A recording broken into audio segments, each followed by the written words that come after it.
안녕하세요. 마틸다입니다. 오늘도 이어서 하느님이시요 사람이신 그리스도이시 읽어드리겠습니다. 책과 저자 소개가 궁금하신 분은 동영상 아래를 참고하세요. 공생활 첫해 39장 예수와 목자 엘리야와 레위와 요셉.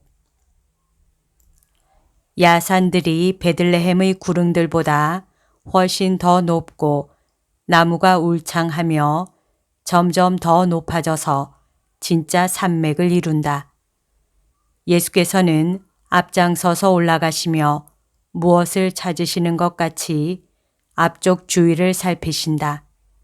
예수께서는 말씀을 안 하신다.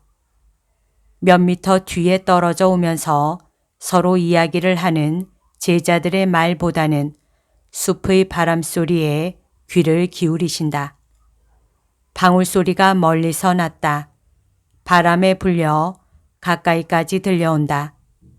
예수께서는 빙그레 웃고 돌아보시며 말씀하신다.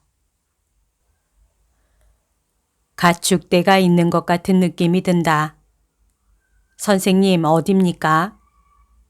저 비탈 쪽인 것 같지만 나무에 가려 안 보인다. 요한은 아무 말도 하지 않고 옷을 벗고 덥기 때문에 모두가 겉옷은 벗어서 둘둘 말아 어깨에서 허리로 비스듬히 메고 간다. 짧은 속옷만 입은 채 물풀의 나무 같은 높고 반들반들한 줄기를 끌어안더니 무엇이 보일 때까지 기어 올라가고 또 올라간다. 선생님, 맞습니다. 가축대가 많이 있고 저쪽 울창한 숲을 뒤에는 목자 3사람이 있습니다. 요한은 나무에서 내려오고 일행은 안심하고 그쪽으로 간다. 그렇지만 과연 그 사람들일까요? 시몬아, 물어보자꾸나. 또 그들이 아니라 해도 무슨 말을 해줄 것이다. 그들은 서로 알 터이니까. 또 100미터쯤 가니 커다란 고목들이 빙 둘러쳐져 있는 푸른 큰 목장이 나타난다. 많은 가축대가 비탈진 풀밭에서 무성한 풀을 뜯어먹고 있다. 3 남자가 가축대를 지키고 있다. 한 사람은 나이가 많아 벌써 100발이 되었고 다른 사람들은 하나는 30대, 하나는 40대로 보인다. 선생님, 조심하십시오. 저 사람들은 목자입니다. 예수께서 걸음을 빨리 하시는 것을 보고 유다가 충고한다. 그러나 예수께서는 대답도 안 하신다. 흰옷을 입은 키가 크고 아름다운 그분이 넘어가는 햇빛을 받아 환해진 얼굴로 걸어가신다. 어떻게나 빛나는지 꼭 천사 같다. 친구들, 평화가 그대들과 함께 하기 바랍니다. 하고 풀밭 경계에 들어서실 때 말씀하신다. 3 사람은 깜짝 놀라 돌아본다. 침묵이 흐른다. 그러다가 제일 나이가 많은 사람이 묻는다. 누구십니까? 영감님을 사랑하는 사람입니다. 선생님은 여러 해 만에 처음 오시는 분입니다. 어디서 오셨습니까? 갈릴레아에서 왔습니다. 갈릴레아에서? 아이고. 그 사람은 예수를 자세히 쳐다본다. 다른 목자들도 가까이 왔다. 갈릴레아에서 하고 목자는 되뇌고 자기 자신에게 말하는 것처럼 가만히 덧붙인다. 그분도 갈릴레아에서 오셨었는데 그럼 어떤 곳에서 오셨습니까? 나자렛에서. 아이고, 그럼 이거 보십시오. 그러면 어떤 아기가 마리아라고 하는 여자와 요셉이라고 하는 남자와 같이 그리로 돌아갔습니까? 엄마보다도 훨씬 더 아름다운 아기 말입니다. 유다의 야산에서 그보다 더 아름다운 꽃은 본 일이 없습니다.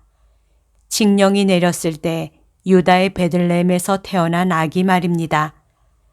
그 다음에는 세상의 행복을 위해 피난을 한 아기요. 그 아기가 확실히 살아서 지금은 어른이 되었다는 걸 알기 위해서는 제 목숨이라도 바칠 그 아기 말입니다. 그 아기가 피난한 것이 왜 세상을 위해 큰 행운이라고 하십니까? 그것은 그 아기가 구세주 메시아였고 헤로데가 그 아기를 죽이려고 했기 때문입니다. 그 아기가 아버지와 엄마와 같이 피난을 갔을 때 나는 거기에 없었습니다. 학살 소식을 듣고 돌아와서 선생님, 나도 아이들과 흐느껴 운다. 아내가 있었거든요. 또 흐느낀다. 돌아와서 아이들과 아내가 학살당한 것을 보았을 때 또 흐느껴 운다. 그래도 정말 아브라함의 하느님께 맹세하지만 내 친자식보다도 그 아기 때문에 더 떨었습니다. 그 아기가 피난을 했다는 말을 들었을 때 그래도 알아볼 수가 없었고 학살당한 내 식구도 찾아내지 못했습니다. 나는 문둥병자처럼 부정탄 사람 모양으로 돌로 얻어맞고 살인자 취급을 당했습니다. 그래서 숲속으로 도망쳐 들어와 늑대처럼 살 수밖에 없었습니다. 그러다가 주인을 만났습니다. 그 주인은 안나 같은 사람은 아니었지요. 이 주인은 무자비하고 잔인합니다. 양이 상처를 입거나 어린 양이 늑대에게 물려가거나 하면 피가 나도록 몽둥이찜을 당하거나 조금 모아둔 돈을 잃거나 해야 합니다. 다른 사람들 대신 숲속에서 무슨 일이나 해야 하는데 언제나 제 값의 세곱절을 내야 하니까요. 그렇지만 그런 건 아무래도 상관없습니다. 나는 언제나 지극히 높으신 분께 이렇게 말했습니다. 하느님의 메시아를 보게 해 주십시오. 적어도 그분이 살아계신 것만이라도 알게 해 주십시오. 그 나머지는 아무래도 좋습니다. 하고요. 선생님, 제가 베들레헴 사람들에게 어떤 대우를 받고 주인에게 어떤 취급을 당하는지를 말씀드렸습니다. 나는 악을 악으로 갚거나 천인한테서 고통을 당하지 않기 위해 도둑질을 해서 악을 행할 수 있었을 것입니다. 그렇지만 천사들이 하늘 높은 곳에는 하느님께 영광, 땅에서는 마음이 착한 이들에게 평화라고 말했기 때문에 용서하고 고통을 당하고 정직하게 살기만 원했습니다. 천사들이 그렇게 말했습니까? 그렇습니다. 착하신 선생님만이라도 믿어주십시오. 메시아가 나셨다는 것을 적어도 알기나 하십니까? 그리고 믿으십니까? 아무도 그 말을 믿으려고 하지 않습니다. 그렇지만 천사들은 거짓말을 하지 않습니다. 그리고 우리는 그 사람들이 말한 것처럼 취하지 않았었습니다. 아시겠어요? 이 사람은 그때 어린아이에 지나지 않았는데 이 사람이 제일 먼저 천사를 보았습니다. 이 사람은 우유밖에 마시지 않았습니다. 우유를 마셔도 취할 수 있습니까? 천사들은 이렇게 말했습니다. 오늘 밤 너희의 구세주께서 다윗의 고을에 나셨다. 그분은 바로 주님이신 그리스도이시다. 너희는 한 갓난아이가 포대기에 쌓여 구유에 누워있는 것을 보게 될 터인데 그것이 바로 그분을 알아보는 표이다 하고 정확히 그렇게 말하였습니까? 잘못 듣지 않았습니까? 그렇게 오랜 세월이 흘렀으니 잘못 생각하는 것 아닙니까? 아이고, 아닙니다. 레위야, 참말이지. 잊어버리지 않기 위해서. 하긴 그것이 하늘의 말이었고 우리 마음속에 불 글자로 새겨져 있었기 때문에 잊을래야 잊을 수도 없었을 것입니다. 매일 아침, 매일 저녁, 해 뜰 때와 첫 별이 반짝이기 시작할 때 그로 인해서 축복과 힘과 위안을 얻기 위해 그분의 이름과 어머니의 이름과 더불어 그 말을 기도 모양으로 하고 있습니다. 아, 영감님은 그리스도라고 말했습니까? 선생님, 아닙니다. 우리는 이렇게 말했습니다. 베들레헴의 외양간에서 마리아에게서 나셔서 포대기에 쌓여 구유에 누워 계신 그리스도 예수를 통하여 하늘 높은 곳에서는 하느님께 영광, 땅에서는 마음이 착한 사람들에게 평화, 그분이 세상의 구세주이시네 하고 말입니다. 결국 누구를 찾는 것입니까? 마리아의 아들 나자렛 사람 구세주 예수 그리스도를 찾습니다. 그게 나요. 이 말을 예수께서는 당신의 충실하고 끈질긴 벗들에게 당신을 나타내시며 환한 얼굴로 말씀하신다. 끈질기고 충실하고 참을성 있는 친구들. 선생님이 주님, 구세주, 우리 예수님. 세 사람은 땅에 엎드려 기쁨으로 눈물을 흘리며 예수의 발에 입맞춘다. 일어나시오, 일어나요. 엘리야, 그리고 레위도, 그리고 이름을 모르는 당신도. 요셉의 아들 요셉입니다. 이 사람은 내 제자들입니다. 갈릴레아 사람 요한과 유다 사람 시몬과 유다요. 목자들이 이제는 땅에 엎드려 있지는 않지만 아직 무릎은 꿇고 있다. 발꿈치를 꿰고 몸을 뒤로 젖히고 앉아 감격으로 떨리는 입술과 창백하고 기쁨으로 붉어진 얼굴을 하고 사랑 가득한 눈길로 구세주께 경배한다. 예수께서는 풀에 앉으신다. 안 됩니다. 주님이 풀에 앉으시다니. 이스라엘의 왕이신 선생님이. 안 됩니다. 친구들, 그대로 두시오. 나는 가난합니다. 세상 사람들이 보기에는 그저 목수일 뿐입니다. 세상에 대한 사랑으로만, 착한 사람들이 내게 주는 사랑으로만 부자입니다. 나는 당신들과 같이 있으려고, 당신들과 같이 저녁 식사를 하고, 당신들 곁에 건초를 깔고 자려고, 그리고 당신들에게서 위안을 받으려고 왔습니다. 아이고, 위안이라니요.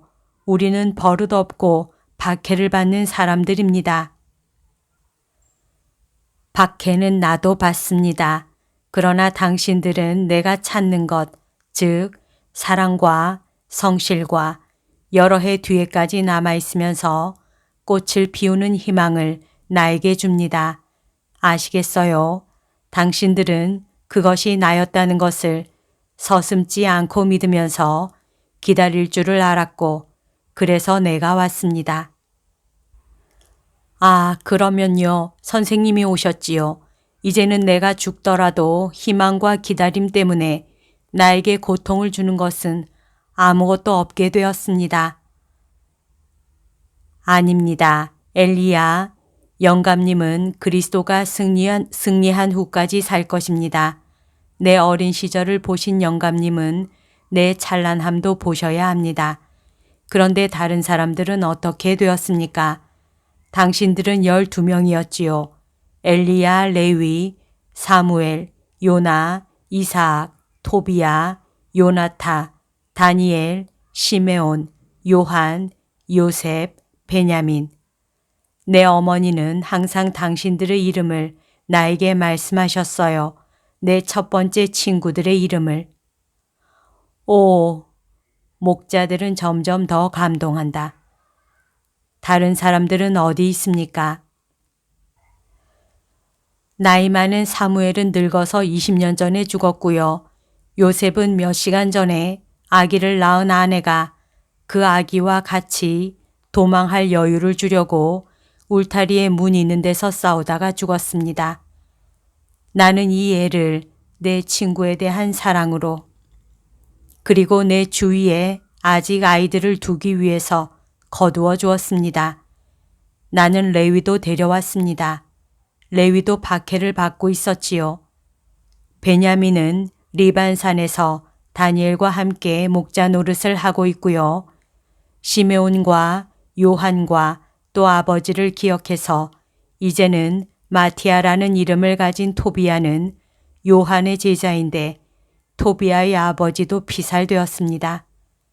요나는 에스드렐론 평야에서 어떤 바리사이파 사람의 심부름꾼으로 있고 이사학은 허리병 때문에 말할 수 없이 불쌍하게 혼자서 유다에 살고 있습니다. 우리들이 할 수 있는 대로 도와줍니다. 그렇지만 우리도 모두 얻어맞는 신세이고 또 그것은 불난데 물 몇 방울 격입니다. 요나탄은 지금 헤로데 조정의 유력자의 집에서 하인으로 있습니다. 당신들은 어떻게 이 일거리를 얻을 수 있었습니까? 특히 요나, 다니엘, 그리고 베냐민이 말입니다. 나는 선생님의 친척 지가리아를 기억하고 있었습니다. 선생님의 어머니께서 나를 그분에게 보내셨더랬지요. 그리고 우리가 경로한 유다인들과 싸워서 도망쳐 다니고 저주를 받게 되었을 때 나는 그 사람들을 지가리아에게 보냈습니다. 그분은 친절했습니다. 그분이 우리를 보호하고 먹여주고 할 수 있는 대로 우리에게 주인을 구해 주었습니다. 나는 헤로데파 사람에게로 넘어간 안나의 가축대 전부를 이미 맡아 가지고 있었습니다. 그리고 그 사람과 같이 있었지요. 어른이 된 세례자는 전도를 하기 시작했고 시메온과 요한과 토비아는 세례자를 따라다녔습니다. 그러나 세례자가 지금은 옥에 갇혀 있는데요. 예, 그래서 그 사람들이 지금은 작은 가축대를 데리고 마케론테 근방을 돌아다니고 있습니다. 그 가축대는 의심을 받지 않게 하려고 선생님의 친척 요한의 제자인 어떤 부자가 그들에게 준 것입니다. 그 사람들을 모두 보고 싶군요. 주님, 그렇게 하시지요. 우리들이 그 사람들에게 가서 옥에 그분이 살아계시네. 우리를 기억하시고 사랑하셔 하고 말하겠습니다. 그리고 그 사람들을 친구로 삼고 싶어 한다고 말하시오. 주님, 그렇게 하겠습니다. 그러나 우선 이사학을 보러 갑시다. 사무엘과 요셉은 어디에 묻혔습니까? 사무엘은 헤브론에 묻혔습니다. 그 사람은 지가리아의 집에 남아서 그분에게 봉사했습니다. 요셉은 무덤이 없습니다. 주님, 그의 집과 함께 타 죽었으니까요. 요셉은 잔인한 사람들의 불꽃 속에 있지 않고 주님의 불꽃 속에 있습니다. 그리고 멀지 않아 영광 안에 들어갈 것입니다. 이 말은 당신들에게 하는 말이고 요셉의 아들 요셉, 자네에게도 하는 말일세. 자네 아버지에게 고맙다는 인사로 자네에게 입맞춤 하도록 이리 오게. 그럼 제 아이들은요? 엘리야, 그 애들은 천사들이요. 구세주가 영관을 쓸 때 영광이라고 다시 말할 천사들입니다. 왕관을 쓰시는 것입니까? 아니, 구세주의 영관입니다. 오, 의인들과 성인들의 행렬. 우선 흰옷과 진홍빛 옷을 입은 어린 순교자들의 무리가 앞장을 설 것입니다. 그리고 고성소의 문이 열리면 우리 모두가 다시는 죽지 않는 나라로 함께 올라갈 것입니다. 그런 다음 당신들은 주님 안에서 아버지와 어머니와 아들들을 볼 것이고 다시 만날 것입니다. 믿음을 가지시오. 예, 주님. 나를 선생이라고 부르시오. 날이 어두워지고 첫 번째 별이 나타납니다. 식사 전 기도를 하시오. 제가 아니라 선생님이 하셔야지요. 하늘 높은 곳에는 하느님께 영광, 땅에서는 빛을 보고 섬길 만한 자격을 가진 마음이 착한 사람들에게 평화. 구세주가 그들 가운데 있도다. 왕족의 목자가 그 양떼 가운데 있도다. 샛별이 떴도다. 의인들이여 기뻐하라. 주님 안에서 기뻐하라. 주님이 하늘을 만드시고 거기에 별들을 뿌리신 분이로다. 주님이 뭇과 바다의 경계를 정해 놓으신 분이로다. 주님이 바람과 비를 창조하시고 당신 자녀들에게 빵과 포도주를 주시기 위하여 계절의 흐름을 조절하셨도다. 그런데 주님은 지금 그대들에게 더 훌륭한 음식, 즉 하늘에서 내려온 살아있는 빵, 영원한 포도나무에서 나온 포도주를 보내시는 도다.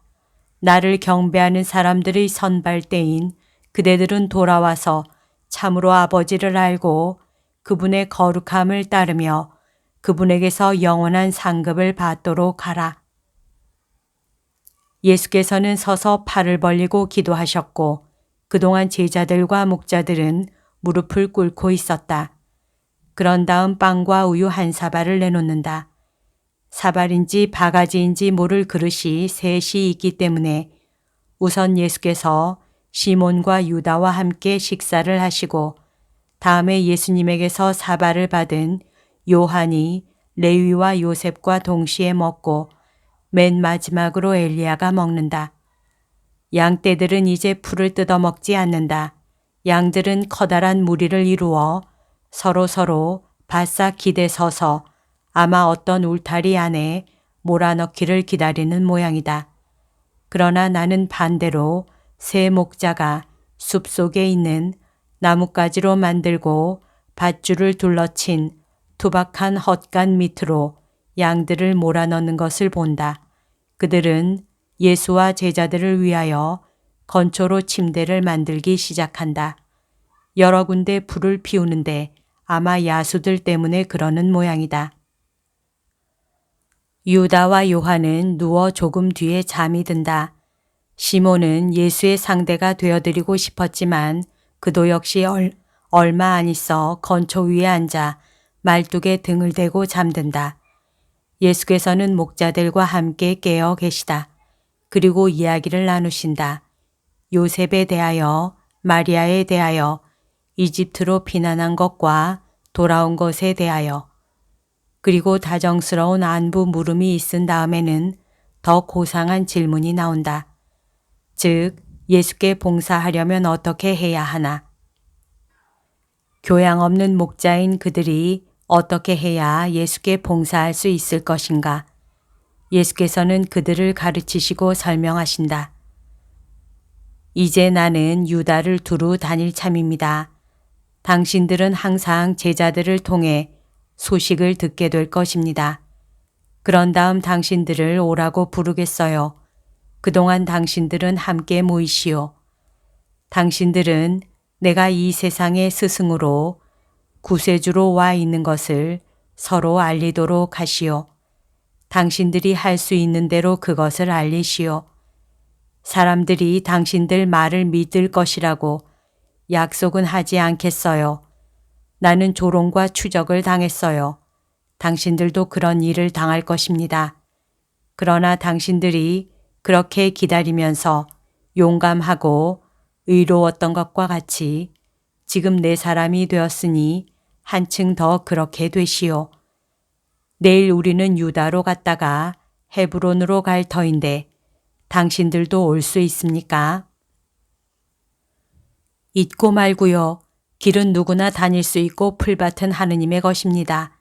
부당한 증오 때문에 베들레헴만이 우리에게 금지되어 있습니다. 다른 고장 사람들도 사정을 알고 있습니다. 그렇지만 우리를 술 취한 사람 취급을 하면서 업신여길 뿐입니다. 그래서 우리가 여기서는 별로 일을 할 수 없을 것입니다. 다른 곳으로 부르겠습니다. 당신들을 버리지 않겠습니다. 일생 동안이요. 내가 살아있는 동안 줄곧. 아니올시다. 저는 나이가 많으니 제가 먼저 죽을 것입니다, 선생님. 영감님은 그렇게 생각하지만 나는 그렇게 생각하지 않습니다. 내가 제일 먼저 본 얼굴들 중에 하나가 엘리야 영감님의 얼굴이었습니다. 그 얼굴이 제일 마지막 얼굴 중에 하나가 될 것입니다. 나는 내 죽음의 고통으로 인하여 깜짝 놀란 영감님의 얼굴을 눈동자에 간직하고 갈 것입니다. 그러나 그 다음에는 개선하는 아침의 빛나는 환영을 영감님 가슴에 지니게 될 것이고 그 환영을 지닌 채 죽음을 기다리게 될 것입니다.